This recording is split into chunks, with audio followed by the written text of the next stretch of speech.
Welcome to this episode of our program Arab Affairs. As usual, we will be discussing an important Arab file. Today we'll be speaking about the much anticipated Arab summit to take place in Algeria, where President Sisi stressed that the coming Arab summit to take place in Algeria will be held at a very sensitive timing. This is according to the president.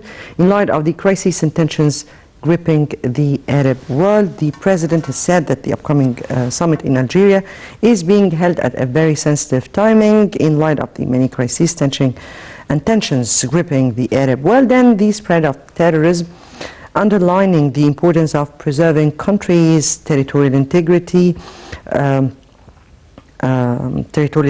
not dealing with any terrorist groups, backing national armies and military institutions, shoring up the powers of legitimate authorities to foil any foreign attempts to temper the fate of the Arab countries, and stressed the importance or the need for enhancing the principles of citizenship to preserve social peace. He spoke about the general principles around which all the problems in the Arab region revolve, and this is exactly what we will be discussing in our episode today. Before we delve into our discussion, let me first take the headlines and the most important Arab news that took place during the weekend. We'll come back for more discussion.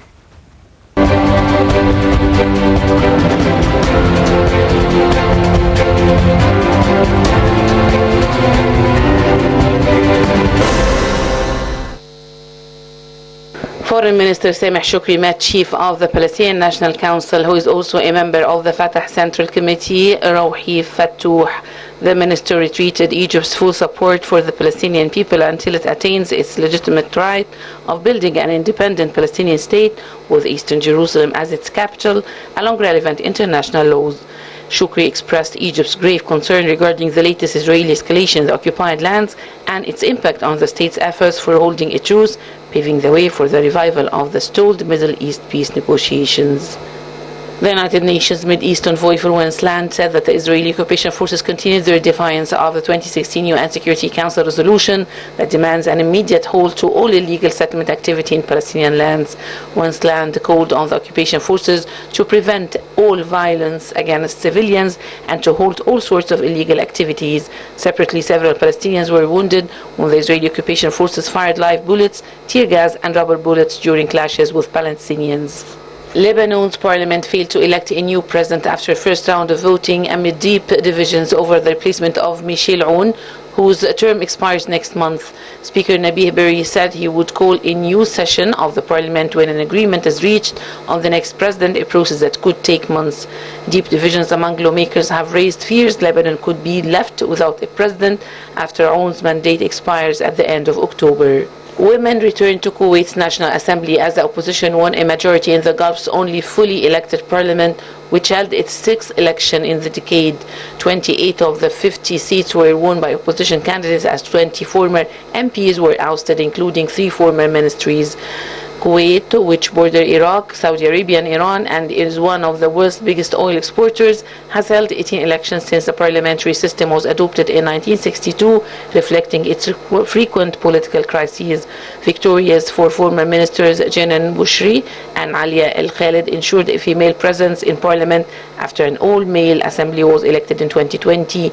Kuwait has never had more than 4 women MPs. Saudi King Salman bin Abdulaziz ordered a cabinet reshuffle on Tuesday, with Prince Khalid bin Salman, the former deputy defense minister, becoming the new defense minister. Under the new cabinet headed by the kingdom's crown prince Mohammed bin Salman, Saudi Prince Abdulaziz bin Salman remains Saudi Arabia energy minister. Saudi Foreign Minister Prince Faisal bin Farhan Al Saud, finance minister and investment minister, kept their positions in the new cabinet. More than 40 humanitarian groups called for an extension to the ceasefire in war-torn Yemen, calling a critical moment for the country. Ahead of the truce's current expiration date on Sunday, 44 aid agency issued a joint statement to remain all parties to the conflict that the future of the people of Yemen in their hands. The agency said the UN brokered ceasefire, which took effect in April and has twice been renewed, had reduced casualties by 60% and fuel imports into the rebel-held Hodeidah port.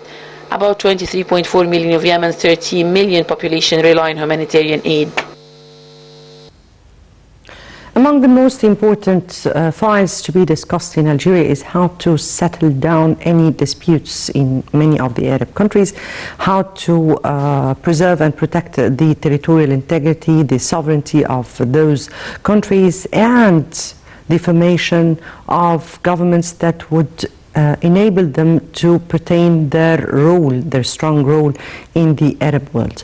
Among those countries, or among the countries that need a kind of assistance so that they can return back to a function state, is of course Libya. Definitely Syria needs to come back to the Arab world. And Iraq. Iraq is seeing those days on settlements to form a government, and today scuffles broke out between protesters and security forces, which has seen the injuring of dozens as thousands gathered in Iraq's capital to mark 3 years since nationwide demonstrations erupted against the corruption.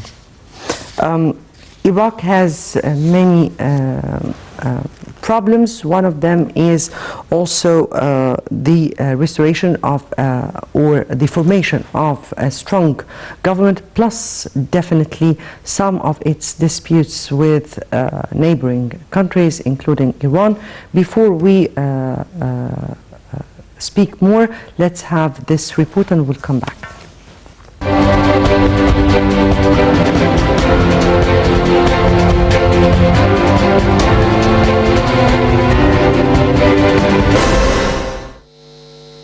Iraq summoned the Iranian ambassador to deliver a diplomatic complaint following a deadly drone bombing campaign. The Iranian drones targeted an Iranian Kurdish opposition group in northern Iraq on Wednesday, killing at least 9 people and wounding 32 others.